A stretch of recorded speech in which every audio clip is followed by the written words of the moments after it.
It's Flirting Week on Flirtations, Flirty. And to get us started, we've got an episode with Jamie Clark all about improv, comedy. Why am I saying it like it's a question? That's what's happening on this episode because as the flirt coach, self-proclaimed, I just want people to flirt and make connections and express themselves and have fun and share some energy and just smile and laugh. And I think this episode is going to completely change the way you flirt, you think about flirting, you see flirting, and yeah, I can't wait to do it. Let's go. Let's do this. I heard you wanted to flirt.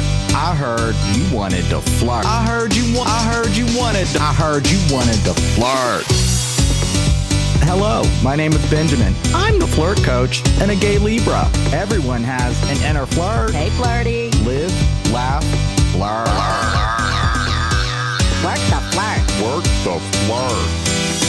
Delulu is the Salulu. Expert on the flirt. Hey, Flirty. There's always another flirt. Everyone has an inner flirt. Get out of your head and into the flirt. Welcome to this episode of Flirtations. On the show today, we have Jamie Clark as we will be talking about the intersection of improvisation, improv comedy, and flirting. I bet you've never heard this on a dating podcast before. Let's go. Jamie, welcome to the show. Hi. Thank you so much, Benjamin. I'm so happy to be here. So excited to flirt it up with you today. Flirt, is that what we're going to be doing today? Yes, I think we are. All right. First things first, I always like every guest that comes onto the show. Tell us a little bit more about yourself and how you got into improv.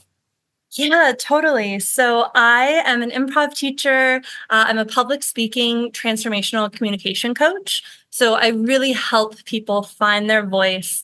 And I use a lot of inner child work in that as well. But I was not the kid that was on stage, right? So you think about improv comedy or you think about theater, you think about stand-up, and you think about people that are very boisterous and excited to get on stage and love to be seen. And that was not me.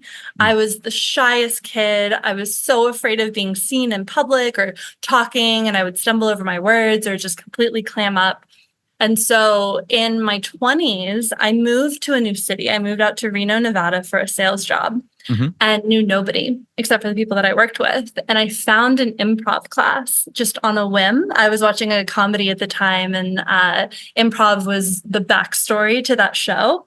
Okay. And so what I ended up, I was like, ooh, this is fun, but wow, I'm absolutely terrified. I want like it was terrifying to think about getting on stage in front of other people. So I, after a couple drinks, I signed up for the class and went every week, and I didn't tell anybody I was doing it. Okay.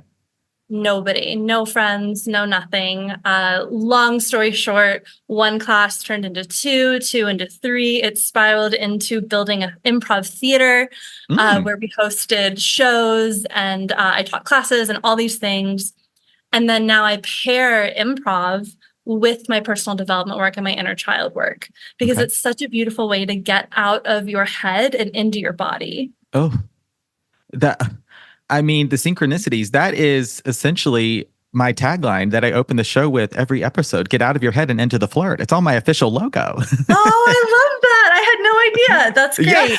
Yes. Perfect. Excellent. Yeah, I definitely have some questions that came up there, but I can already so relate to so much of your story. I was very much that kid as well. And this has extended well into my adulthood. I'm 38. That fear of being seen, I can remember things that my parents would do when I was growing up to help me get out of my shell. One of them was taking acting classes, and we were doing, what's that one play? Is it The Three Billy Goats with the troll under the bridge?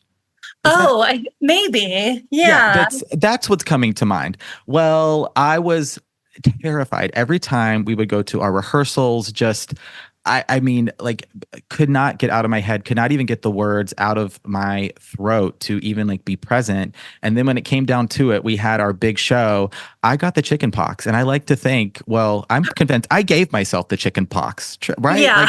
You can really fear, it's such a somatic experience sometimes. So I'd like to ask you now, you mentioned inner child work, and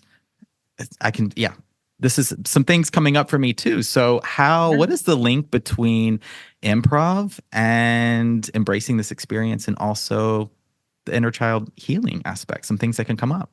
Yeah, absolutely. So I love that story. It's such a beautiful example of the things that happen to us as kids, how they can really shape us as adults, right? So like I just imagine little Benjamin being so scared and getting on stage, and like, but also, maybe having an inkling of kind of liking being on stage secretly. Well, I mean, there's a performer aspect to the flirt coach. There is. There is. That time in no way able to even just be present for it. Totally. Absolutely. And so I have, this really similar experience of being so shy when I was a kid.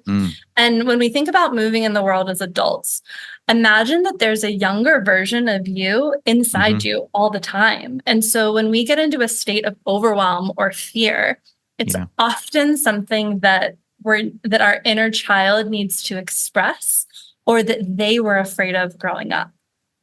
Right?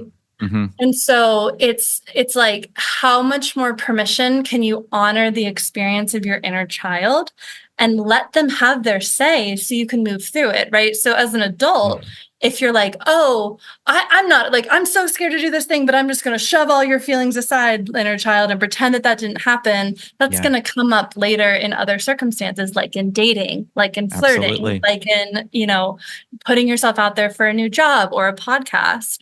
And so for me, I was doing improv long before I got into the world of inner child work. But what I do now with clients is I still had this fear of being seen. I would get on stage and I would have fun, and I was still terrified. Yeah. And so for me, a lot of what I needed to work through was that fear of being seen and that fear of making a mistake. And for me, that really came through inner child work, which is now what I use with clients. And then the improv piece of it is like, okay, let's work on intentionally work on your limiting beliefs, or intentionally work on whatever the fear is. And then use improv to show and to prove that you can go out and make mistakes. You can, right? So on an improv stage, it's completely improvised. You don't know what's coming out of your mouth. And a lot of times it's not funny. It's just not. Right? Like I will be on a stage and I will say, oh, this is going to be great. And then nobody laughs in the audience. It doesn't. Yeah. And so if you think about a wounded or a scared little child, what their experience of trying to make a joke and the audience doesn't laugh, you're building the resilience and the muscle of, oh, it's okay that they didn't laugh. Let me try something else and let me keep going. Right. Yeah. And this certainly comes up in dating and flirting for sure, where I get the question so often. It's, well, what if I'm weird, or what if I'm awkward, or I say the wrong thing, or I'm expressing myself, I'm looking to be funny, and the other person just doesn't get it. It doesn't land. Something is just not really there in that moment for that connection. And how can you begin to work through a lot of the fear, a lot of the things that may come up from unhealed, like inner child stuff, which is so interesting. The inner child thing is, it's been a big theme on Flirtations thus far. It's very interesting to see those synchronicities, which is, I think for me, an element of my own healing that I resisted for a long time. Yeah. I didn't want to have to go back there. Of course. It's so painful. It really is. Like as we move on into adulthood, I'm 33. So it's like, I don't want to do that. That's in the past. But ultimately, we're all versions of ourselves. Yes. And how much, think about, childhood, and, a lot of people have had lots of struggles in childhood, but there is a part of every child where they were excited and happy and joyful. And that feeling is often what people are chasing in adulthood. Yeah. the chase in dating is very real. That's like, yeah, for sure. Yeah. And something that's coming to mind, I heard from a yoga teacher once is about inner child healing, but also about the past, and that it's not a place we have to revisit, but it's a part of our story we can use for reflection and self-awareness. And like you just said, it's so cool that like I can look back at little Benjamin and I get to tell him it's okay, and then I get to bring him with me into this moment, the little Benjamin that got to, was having fun and was in the present moment and would smile and laughed and loved playing board games on the floor and just like watching cartoons, right? Like I get to bring, it's not always has to be this really tough experience. Some tough things will come up, but there's a lot of beautiful revelations that can come out of the process as well. Totally. And to that point as well, tough things likely will come up. Yes. In inner child word. It can be quite painful. Mm-hmm. And how much can you accept that is something that happened? Right? It's something like so many people can really struggle with that or pretend things didn't happen. And it's how much more permission can you give yourself that this is a part of what has happened, is a part of your human experience. And your role now is to love that version of you so much and let them express those emotions. Yes. Yeah, self-love, another big theme on Flirtations. Like thus far, these have been two big ones. All right, we're gonna in office speak circle back, but Perfect. we're gonna table this and put a pin in it in the parking lot, and then well, let's revisit it at the end of the month. Oh my God. I can't. That's bringing up some stuff for me. I know. I was in corporate for almost a decade. We've got the lingo. We sure do. Oh my goodness. I hope this email finds you well. For the flirties, and I'm in this camp too, that is pretty much unfamiliar with improv. Maybe they've never done it themselves or haven't been to an improv show. I know I've only been to, I can think of 2 improv shows in my life, seen some improv more so on maybe YouTube or, around social media. But what are some of the principles of improv? Like what happens? Yeah, totally. So a lot of people may remember the show Whose Line Is It Anyways? Yes. It's a huge improv show. They may see improv in some shows like Broad City or Parks and Recreation, The Office, all of these people. Shows that people really know and love have an improv background. A lot of those actors and actresses do. Okay. And so improv is the art of creating something new on stage that has never been made before. So, which is beautiful, right? Yeah. Sorry, Jaw, just like I need to sort of reposition it so that it's like a little bit of a drop there. Yeah. I get that though. I totally just understood what you just said. Yeah, beautiful. And it's all about, creating something with a scene partner of, you're on stage and you can say, okay, let's get a suggestion of anything at all from the audience, or you might ask for a relationship or a place where we are. And then a scene builds brick by brick. Mm-hmm. So one of the big components of improv is saying yes and. So when you're with a scene partner on stage, and I will bring this back to dating, your role is to say something. So, say I say, I'm at the store right now. And Benjamin, if you say, we're not at a store, we're on Mars. Yes, ouch. And right. You've just completely negated what I said and how how horrible. Right. And so imagine that on a date, right? Like you say something and the other person's like, no, that's not what I think or believe. So in the improv world, that's the yes part. You're agreeing to the reality of the scene. Okay. Of we're in a grocery store. Okay. And then the and piece is adding your own element. So if I say, oh, I love this grocery store. And you say, yeah, the checkout guy is really cute. Very spot on. Did not mean to stop it. Here we are. You must be at Trader Joe's. Yeah. But see, it's you're building a world together. Okay. And so with improv, there's different kinds. There's short form, which is more games like you may see on Whose Line Is It Anyways, or short 1 or 2 minute games. And then there's something called long form improv. And that can be up to 90 minutes of a full-fledged show. So, and like all of the scenes can go together or they cannot. You can build a whole story. I've seen improv Shakespeare before where they put on a whole play. Wow. Yeah, I used to be a part of this team. It was called Ghost. And our premise, it was an hour-long show and it was a romantic comedy. And what we did was we would get on stage and say, has anyone been on vacation recently? And they would say Denver and New York and la la la. And we would pick one. And I would pull up Craigslist misconnections for that city and scroll through it as they're like talking about their experience and find a misconnection from whatever that time is, read it aloud. And then we would do an entire romantic comedy based off of that suggestion. That sounds like so much fun, especially as I used to read those misconnections for fun. Oh, like yeah. They're good. They're juicy. Yeah. And the hopeful romantic in me being like, oh, are they talking about me? Yeah. Am I on there? Is this my meet cute moment happening on Craigslist? Like, yeah. Maybe we've done a show about you. Who knows? You never know. If you ever picked Eugene, Oregon, those were my Craigslist days. So maybe so. I may have posted a few misconnections. That's great. That's so funny. But so all that to say, improv, there's so many answers to that question of what is it?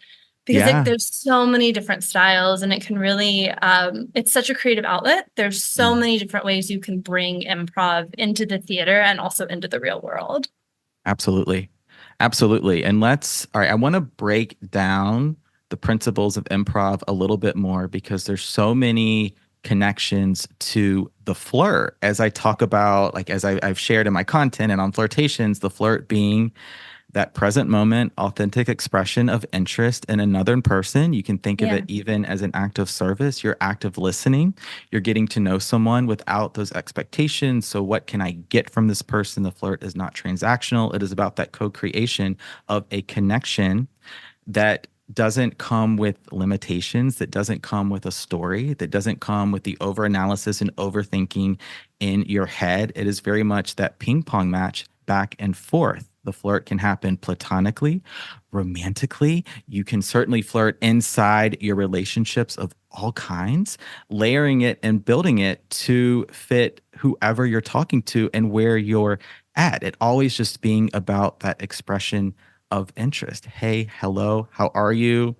Let's vibe a little bit. Let's share some energy and see what happens. Yeah. And it's just building energy together. Yes. And it's so much about listening. And I mean, everything you just said could be said at the beginning of an improv class.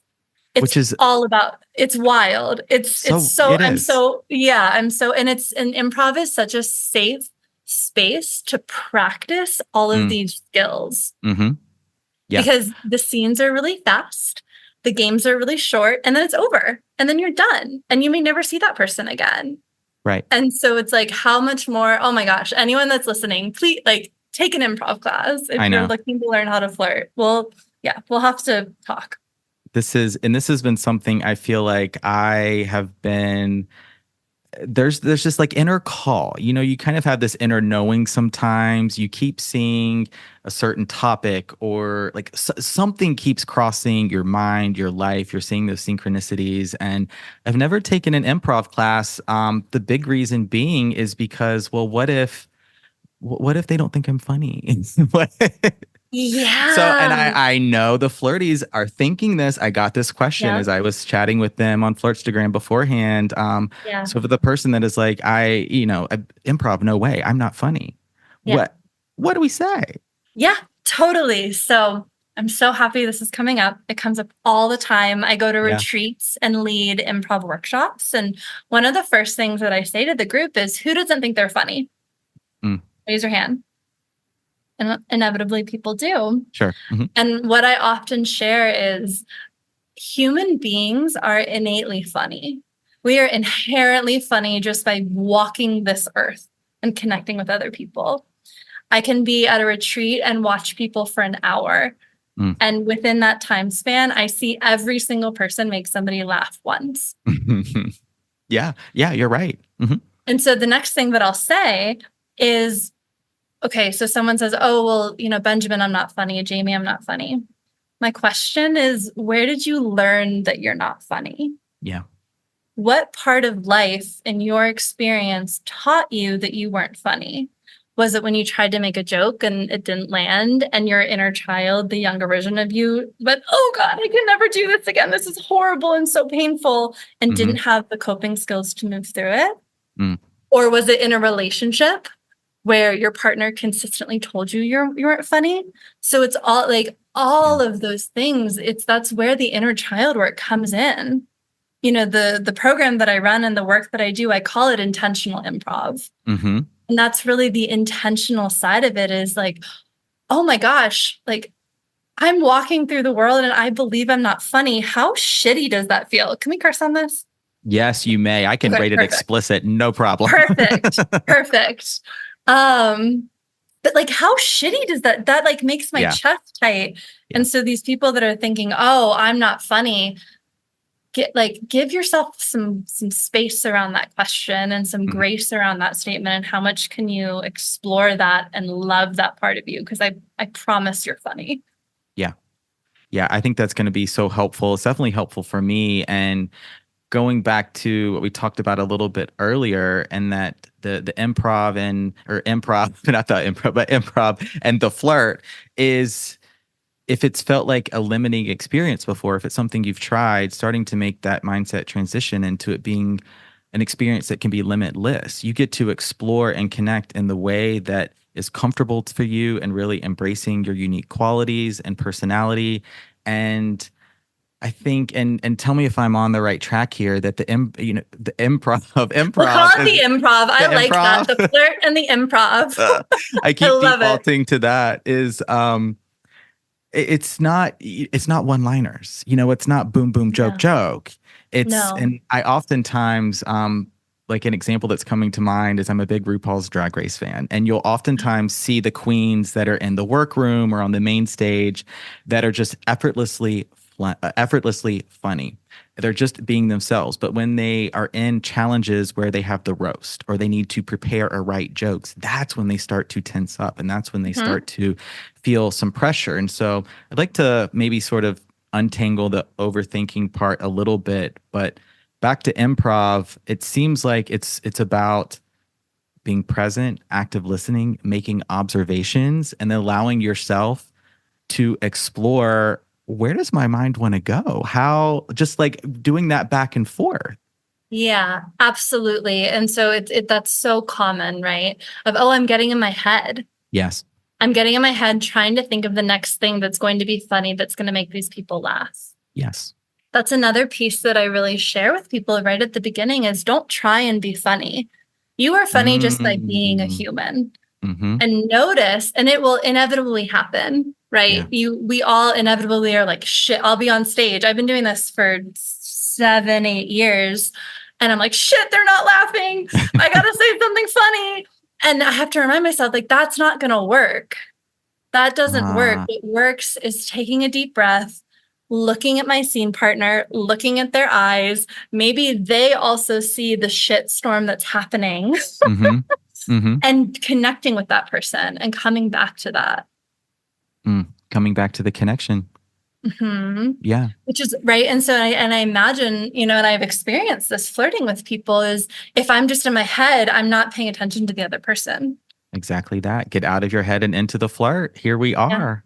Yeah. How, all right, this is a question I have, like, it's at the top of the list. I think it's a good time for this. And how can people start to get out of their head, come into the present moment, sort of, combat the overthinking, talking a little bit about that?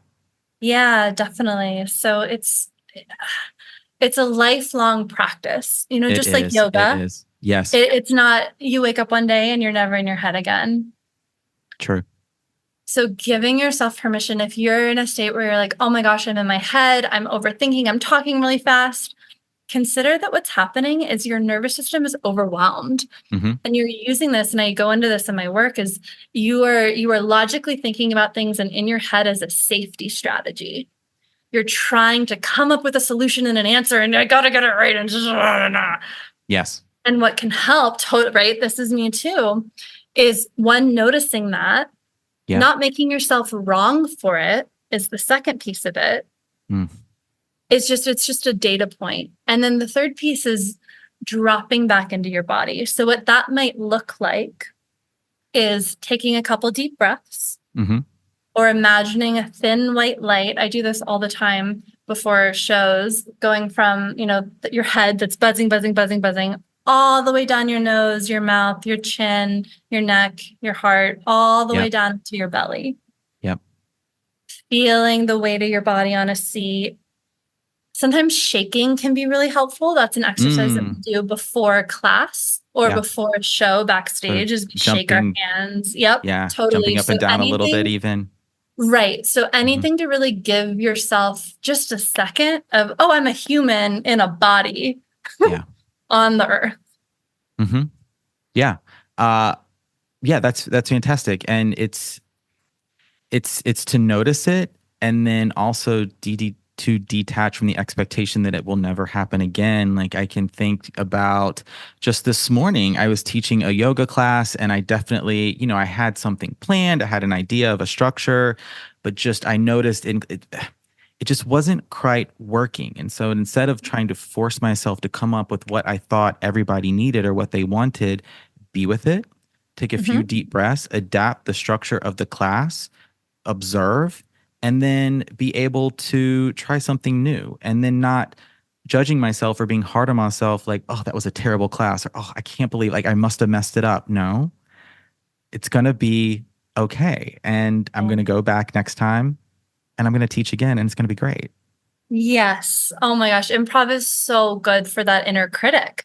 Yes. Of, oh, you messed it up. You did it wrong. Right? Uh-huh. And so I could talk about this for 100 hours. I know. But our inner critic is just trying to protect us. It's trying to keep us safe, right? Yeah.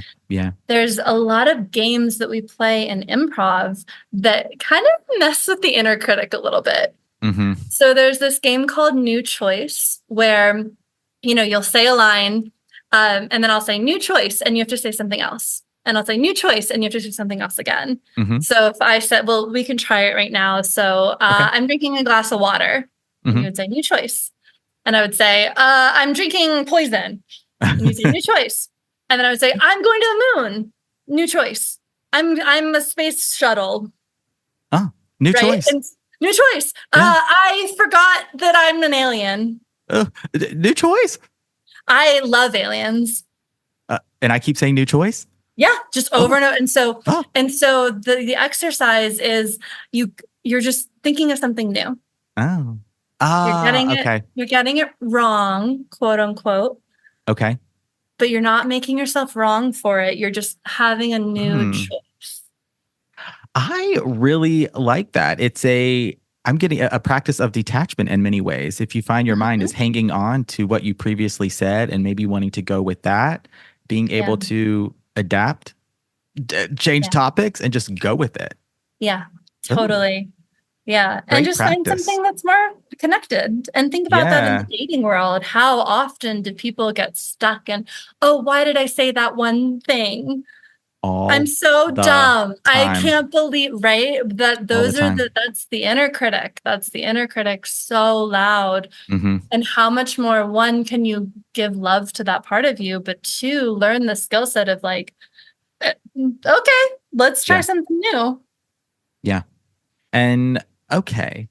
In sort of spirit of trying something new, I want to talk about the different improvisational skills that you can use in the flirt as well that go far beyond your words and your speech. I love giving people other tools that involve tone of voice and body language and eye contact. And there are so many things you can do non-verbally or verbally with your voice that can help bring you back to the present moment, get you out of your head, but also take some of the pressure off, as if you only have your words to flirt and connect and to improvise. So sharing with the flirties some of those other maybe nonverbal or tone of voice type skills that they can use. Yeah, absolutely. So if you're watching a comedy, half of it is not what they say. most of it is not what they say. That makes it so funny. It is the tone of their voice. It's the pause in between what they're saying, or their body language, or like the look that they give somebody, or just like the snarl, or the right. So there's so much of our communication that is nonverbal. Yeah. And in improv, there's so many scenes that I can think of that it just being silent and taking a breath can just be the funniest piece. And how much can you play with your tone? I've done it a couple of times in this interview, so but giving yourself permission to like, what do I sound like in a higher voice or a lower voice, or what's louder or softer, and give yourself permission to play in that. Yes. And make it an exercise of play, not this is right, this is wrong. But how much can I experiment with my tone of voice when I'm with a friend, or when I'm talking to the cute guy at the cashier, or my waiter's really hot, or she's really cute. Like how much can you make it a practice of play? I love it. Yeah, go ahead. No, please continue. Yeah. I want to hear a little bit more about the play. Yeah. So I give this exercise to people all the time, to go to the grocery store as a character.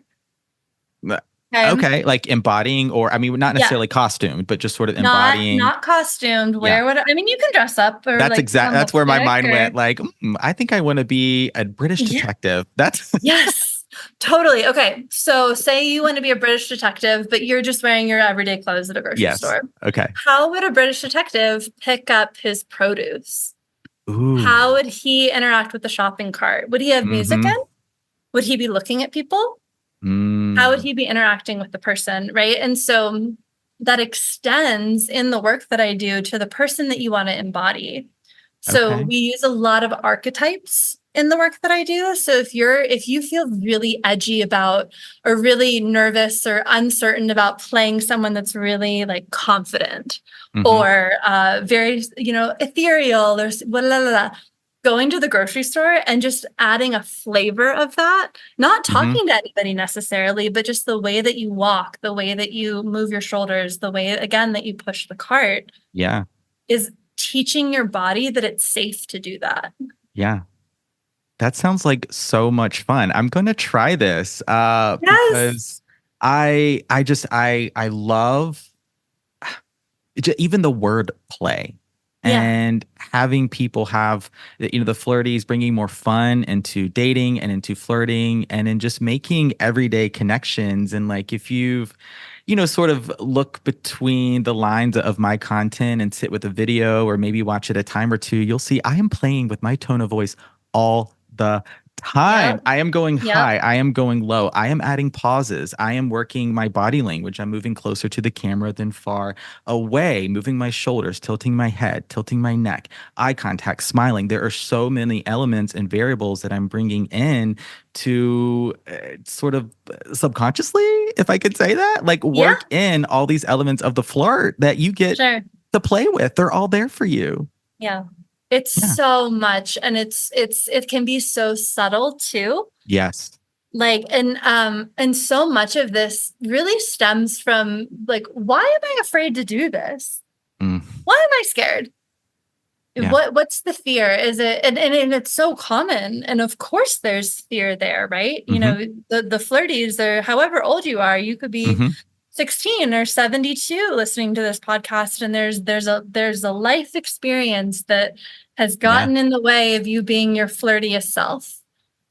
And that, and what I'm not saying is go back and revisit that memory, right? Especially with trauma, and please work with a coach or a therapist or someone if you are in that space. And also know that if you are not your flirtiest self or your most improvising self, there are tools that you can use to move through that. Yeah, absolutely. And I think we're talking about a lot of those tools today, and also to just always be practicing that self-compassion and patience. Even the flirt coach is not flirty every day. No. I have my moments. I'm human too. And so this goes for all of us. Putting yourself out there and having some fun, but also, if you're feeling it, that's okay too. That's okay Yeah. too. There's always another flirt. That's another one of my taglines. Right. Is it? Oh, that's great. Yeah, I there's have, always yeah, totally. I have There's always several. another improv scene. There's always Yeah, another scene. If one goes yeah, down the drain, 2 seconds later, you're on another planet. yeah. All right, I've got a question now that I relates to flirting, and I know relates to improv too. We've brought it up, and I think it will help people with the overthinking aspect as well. And that is how to listen and how to be a more active listener. I think we can all relate to those experiences, flirting or dating, where it's like someone said something and it's like, what? What? What? Yeah. I was, oh, sorry. I was just thinking about what I'm going to Yep, say, yep. So sorry. Yeah, I was just Oops. planning exactly the witty, beautiful Let thing that I was going to me, say yeah, to just make you fall in love with me. exactly that. And now I have to Yeah. nervous laugh. Yeah, of So course. This happens of course, of course. So the first thing is just giving yourself so much love and compassion for the part of yeah. you that wasn't listening because you wanted to have connection with this person, Mhm. right? If you spend your time beating yourself up for it or making yourself wrong, it's you can't go anywhere. You're stuck in that. Yeah. So the reframe is, oh, I stopped listening because I wanted to connect with you. And I went the wrong route. Mm. I stopped listening because I was trying to think of what I wanted to say to make a connection with you. Mm-hmm. Yeah. And then the second piece of that is, once you've acknowledged it, it's getting present to what that other person is saying in a visceral manner, right? Mm-hmm. What do their eyes look like? What is their body language? How much can you connect with the human being that's in front of you? Yeah. And listen and trust. That's the biggest thing, that you are going to have something to say. Oh, Jamie. Yeah. My mic drop, but not exactly. Then I got to keep the mic attached. But that was really, really beautiful. I appreciate that a lot. Thank you. I appreciate that too. Right. But it's a trust So thing. true. Yeah. It's, I don't trust myself that I'm going to have something to, I've never said that this way, actually. So it's funny that it's coming up here. Yeah. But I don't trust myself. That's I think what that it I is. have to say something. Versus no, I've got this. I can listen to you fully and trust that whatever is going to come out of my mouth is what's meant to happen. Yes. Trusting yourself that you got this. It's not, you're not going to mess it up. It's, and to build on what you said, and you definitely touched on it, and that is to practice active listening as well. It's about making those observations. And so sometimes what I'll do if I'm feeling particularly anxious, I'll notice someone's eye color or something they're wearing, something about their style or their hairstyle, or like something I can tangibly observe that is in my sight, and that can help anchor me to the present moment. And then breathing as well. That's one of those things that you can do that the other person is not. I mean, you're going to be breathing anyway. I hope. Yeah. So if you forgot to breathe, yeah. If you forgot please to breathe, let us know if you're not breathing. Yes. We're here to help you breathe. And if you're holding your breath right now, take a breath. Yeah. And some people probably are. I know that's a lot of people do not breathe. Yeah. That's me. I have to remind myself as a yoga teacher to breathe all the time. And this other tip I learned from TikTok or Instagram, one of the two for me, and you can do this really without the other person noticing, is taking your index finger and placing it on your inner earlobe and just gently tugging that down. Holding that down for a couple of seconds. So, I mean, maybe you don't want to like stick your finger in your ear and keep it there. Sure, you could. You could. It would make for an interesting conversation. Might Honestly, not be flirty, but it would be a conversation to remember. Yeah. But that's something you could certainly do for a few seconds and not worry about the other person wondering, what's their finger in their ear for? I have questions. Totally. Another one that I love is if you're seated, feeling the weight of your shoulders on the back of your chair and just noticing that, or your butt on the seat. Yeah. Or if you're standing, just taking half a second to notice what your feet feel like on the ground. Yeah. And so Grounding. it's so connected to the being in your head piece as we stop breathing and then we're in our head. And so it's how much more can we drop back into our bodies by somatically giving our nervous system signals that it is safe. Yes.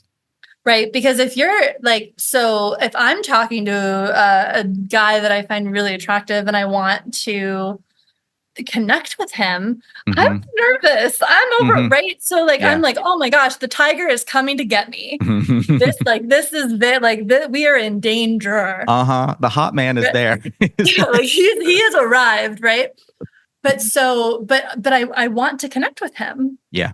And so I'm letting, by talking really fast and being up in my head and forgetting to breathe, I'm letting my mind take over. And I'm getting overwhelmed versus taking a breath and dropping into my body and noticing that, I do want to be connected to him. Yeah. Yeah. It's a visceral connection that we have between people. Very true. And I'll remind all the flirties here that hot guy is just a dude that probably can't parallel park. So remember that. Probably. Speaking of that, I was on a first date years ago and I was downtown. I drove and I had to parallel park. And I tried three times that I tried to park my parallel parking car. Yeah. And I finally did it. And I got out and I said, oh my gosh, thank goodness that this happened before. And I got out of my car and I walked around and then I hear Jamie and I turned and I looked and he was standing right there watching me the entire time. Oh, no. That would be me doing about a 20-point turn to yeah. And I said, hi. It was great. We dated for a couple months. I was going to say, what a great first moment. Yeah. There's your conversation starter right there. Yeah. I was a little embarrassed and I noticed that and I leaned into it. And then it was great. It was that's another piece is it's a moment of vulnerable connection. Yes. That we're all really seeking. So is that vulnerability with somebody. Exactly. Yes. Like this guy who can't parallel park is also seeking vulnerable connection with you. So true. And that person's protective mechanisms may look really different than yours. Yeah. That's the other piece that really comes in with improv and the inner child work that I do is we're all walking around looking at the world in different ways. And so the person that you may be attracted to may have completely different survival skills than you do. Yeah. So if that person is completely shut down and anchoring down, it's like enduring of just like, nothing's straight face, nothing's getting by this. Know that that's also a protective mechanism, just like yours is of talking really fast and being in your head and then forgetting what you're saying and stop breathing. Right? Yeah. It's both people are wanting connection and seeking safety. It's just coming out in a different way.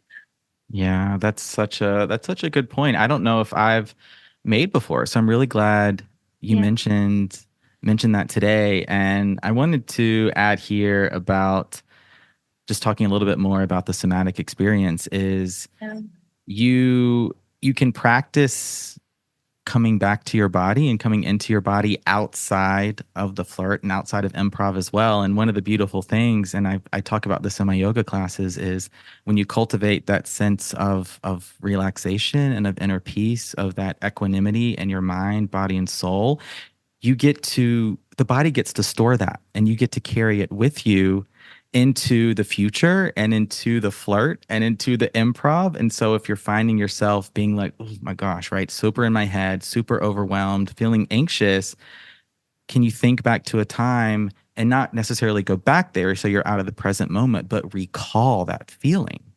And I'll often say to myself, I call this feeling back to me. And that is something that has helped me, and I hope it will help the flirties as well. Yeah. Absolutely. And that, it's remembering those times. Yes. And allowing your body to remember like, oh, this is the connection that I'm seeking. This is the calm state that I'm seeking. And we talk about that in improv as well, of like your body remembers things. Yes. And so when you're on stage, it is the most fun and present when you are just in your body and not thinking. Yeah. And by practicing that over and over again and getting the reps in of going to yoga or just flirting someone at the grocery store or on a run or what have you at the gym, you're training your body and your nervous system that it is okay to do scary things. Yeah. It's okay to do that. And so we rehearse at improv. It's never the same show that we put on stage. And in an improv class, what you're doing is you're training your mind and your body that it is okay to quote unquote get it wrong, to fail, to make a mistake, and then continue. And you are still alive. You didn't die. Right. Getting those reps in. It's like I've often talked about micro flirting and just it really is about practice. Yeah. So much of it. And all right, I know how have these episodes go so quickly. I cannot believe it. All right, I do have 2 more questions that I'm going to tie into one question, and then I think we're going to play a game. Yes, we are. My heart's already racing for that. Good. So just take a deep breath and notice that your heart is racing. It is just data. I can feel it, but the words are still coming out. So I still hear a noise. That's good. I'm still breathing. Yeah. All right. The 2 questions I'm going to wrap into one, and these came from Flirtstagram, are it's about how you can love yourself through this process, and also accepting that rejection is going to be a part of it, as we talked about a little bit earlier. And so, touching on these 2 topics of rejection, but also self-love. And I want to start to end this conversation with that. Yeah. Oh, I love those questions. They're so good. So I'll start with the self-love piece. Okay. I didn't tell anybody about my first improv class. I didn't. And I before every class I had a beer. I don't even like beer. And I have much better coping mechanisms now, but I needed that. And then I remember at the level 1 showcase, everyone brought their friends and family and partners, and I didn't tell anyone. So I didn't have anybody there. And I was like trying to protect myself from making a fool of myself. Yeah. And so if I think back to the version of me 8 years ago, 7 years ago, when I first started improvising, I wish I had given myself a little bit more community of whoever, this person, of course, they're going to come and laugh and have fun and all these things. Because ultimately, you were by putting yourself out there and flirting, by being in the dating world, by taking an improv class, you're inherently putting yourself in a vulnerable position. Yeah. And it's loving yourself through that. And so if you can imagine the 5-year-old version of yourself going to that improv class or bravely strutting up to that person that they like, right? And giving and you can picture that in your mind's eye, and I do a lot, is when you are doing something new for the first time, that 5-year-old version is coming right alongside you. Yeah. And would you shit on them? No. No. You wouldn't. That's true. No. You wouldn't. You would be so kind to them, and you would be so supportive of them and such a cheerleader for them. And that is the version that you need to take into flirting and into the improv. Yeah. And so with the rejection piece, would you reject your 5-year-old? If your 5-year-old self got rejected, would you reject them in turn? Or how would you hold them in that? How much love can you give yourself? Yeah. Right. And so with rejection, it's a tricky word, right? Because there's so many limiting beliefs and societal conditioning around rejection, that rejection is bad. But if you were rejected by the person that you were interested in up front, that person isn't for you. Right. It's true. And so how much can you notice and feel your feelings around it? Be embarrassed, sad, frustrated, angry, pissed off, whatever it is around the rejection, and then trust that was happening for a reason and that it is okay to move through it. Mm-hmm. Yeah. I imagine a lot of people know the saying that rejection is just redirection. I've said it myself. Yeah. Yeah. Yep. Yeah. And so Guilty. I think that, and again, I could 1,000 hours I could talk about this. Yeah. We're rejected in improv all the time. We're rejected in conversation all the time. You come up with this amazing topic that you want to talk about, and your partner isn't listening. Mm-hmm. But I wanted to talk about whales. And you just skated right by it. Yeah. Yeah. Right. And so it's this point where it is an inherent part of the human experience. Yes, that is, it's so true. And I love what you said about, I think we can tie in, we were talking earlier about acceptance, and then bringing it into this part of the conversation is not to run away or distance yourself from that discomfort, from maybe like whatever is coming up for you, but being able to love yourself through being with those feelings, detaching those feelings from your own self-worth, your own identity, and then building the resilience, like such a buzzword, but building the resilience to then move through it and beyond it, to flirt again, to connect again, and to be able to know that you have the ability to still be vulnerable. That you can put yourself out there to make those connections, and you get to do that. Like you still get to do that. Mm-hmm. Exactly. It's a buzzword for a reason. Yeah, it is. It's a big one. It's important. It is so important. And it's equally giving yourself some grace. Yes. When you are not resilient. Yeah. When you have found yourself in a space where you are not resilient. That patience and self-compassion coming up again. Yeah. About this game, I cannot delay it anymore. It's gonna be great. What are we gonna do, Jamie? Yeah, it's beautiful. It's amazing. Take a breath. So wait, let me get a sip of water. Yeah. Chug. Mm-hmm. Yeah. So all right, I'm as ready as I'll ever be. Amazing. So it's a game called the alphabet game. Okay. And I want to preface this by saying that you and I are very smart individuals. We both have great corporate careers and our own successful businesses. Yes. And we're probably going to get the alphabet wrong. Oh. We might forget it. So the way this is going to work is we're going to have a little scene together, a little flirting conversation. Okay. Where we're going to use the alphabet as our jumping off point. So I'm going to start my phrase, the thing that I say with the letter A. So that might look like, Abigail, I forgot my potatoes, or apples are my favorite fruit. And then your line can be anything at all in response to that, but it starts with B. It starts with B. Okay. And then mine will start with C, and yours will start with D, and E, F, G. And I got to tell you, we're going to mess it up. Okay. It's just going to happen. And if you mess it up, it's totally fine. Just keep rolling. Keep going. If I skip a letter, it's okay. It's totally fine. It's we're flirting.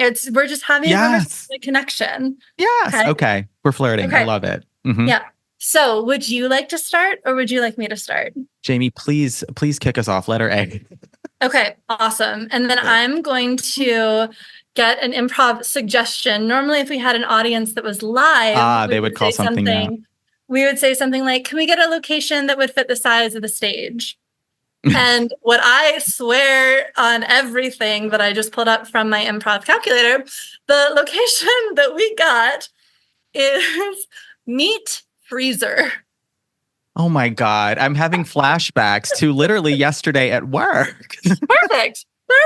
Excellent. Okay. Not the meat. Okay. So our conversation, the whole thing is taking place inside the meat freezer. Yes. I feel like I have some inside knowledge. Amazing. Yeah. Okay. That was the first one that popped up. All right. So, I love it. Okay. So just take a deep breath. Okay. All of these sausages look so good. Burgers? The burgers are over there. Could you imagine the middle of July eating some burgers together? Do not make me hungry. I did not even eat lunch today, Jamie. Even though we had burritos? Forget about the burritos. I'm talking about burgers, sausages, hot dogs now. I'm hungry for more. Gosh, I am just so excited to be at work today with you. It's so much fun. Help, SOS. It's actually really cold in here. I didn't bring my jacket. I'm freezing. I'm glad you said something. I have goosebumps everywhere. Just kidding. I see my jacket right over there. It's on top of the baby back ribs. Kangaroo jacket. The jacket that has kangaroos on it. Icicles. Do you see these hanging all over the ceiling? I think they turned the temperature down. It's below freezing for sure. Mm-hmm. Listen, there's a lot of icicles in this thing. I think we got to figure out a way to get out of here. Just kidding. I already said Jay. What? What matter? We're on M. About those icicles. Okay. Meat freezer. Yeah, I see the icicles there. We better dodge them though. I see them right over our head. Let's move over by the ice cream. No way. You just saved my life from an icicle potentially hitting me in the face. Oops, look out. There's a piece of iceberg lettuce. Possibly the greenest piece of iceberg lettuce I've ever seen. Question. Would you put iceberg lettuce or romaine on your burgers? Reluctantly, I'd put romaine lettuce.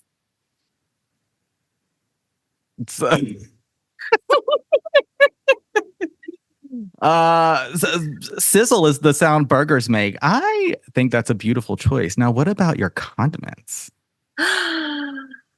Totally love condiments. Ketchup is my current favorite. Mustard on a good day. Under the bun or under the patty?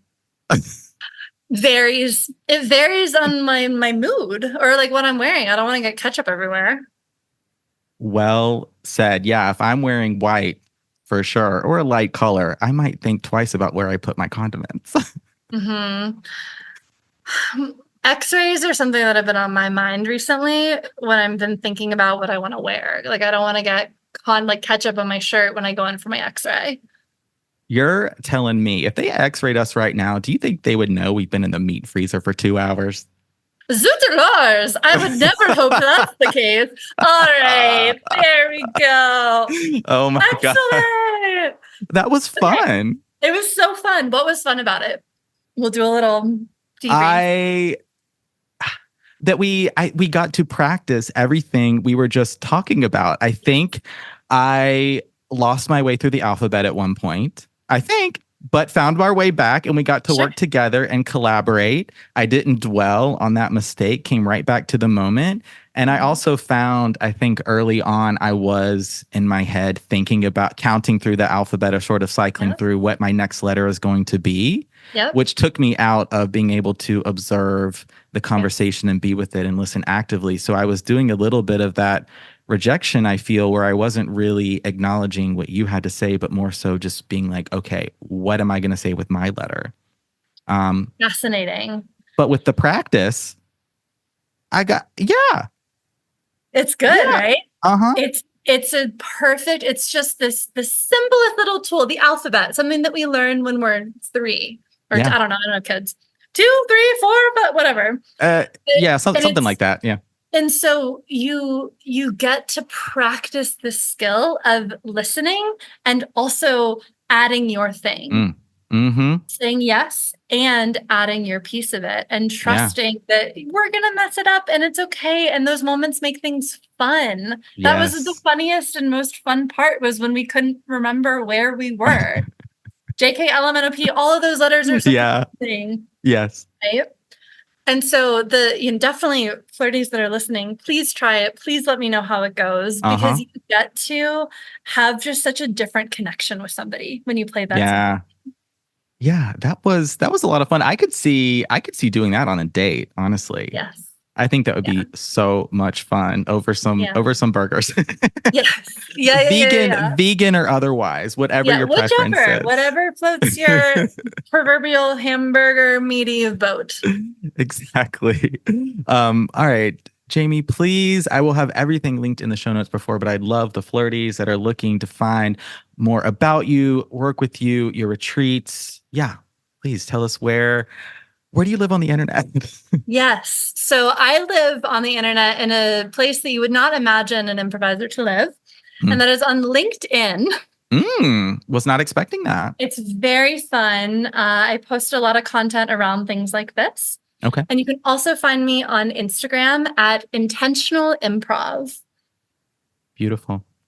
Jamie, thank you so much for joining me and spending this time with the Flirties. This has been such a wonderful conversation. I'm so happy to debut the episode. Yeah, you're so welcome. Thank you for inviting me. This is a blast. That's a wrap, y'all, on the Flirting and Improv episode. Thank you so much for spending this time with Jamie and myself as we, I think, gave you a completely new way to think about flirting. And I hope encouraged you, gave you some confidence, some tips, tricks, and strategies to get out there and flirt.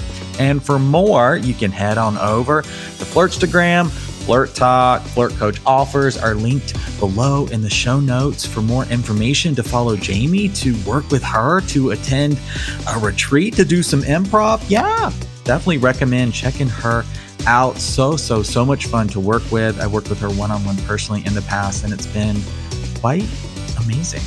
And thank you to you, the Flirties, for listening, streaming, subscribing, sharing, doing all the things. If you enjoyed this episode, please don't forget to leave a rating, a review. You can do it both on Apple, Spotify, YouTube, all the things, all the ways. Sharing this with a friend really helps, get the word out about Flirtations, as I can't believe it. This is episode 15 already. I could not do this without you. Thank you, Flirty, so much. And until next time, don't forget to flirt.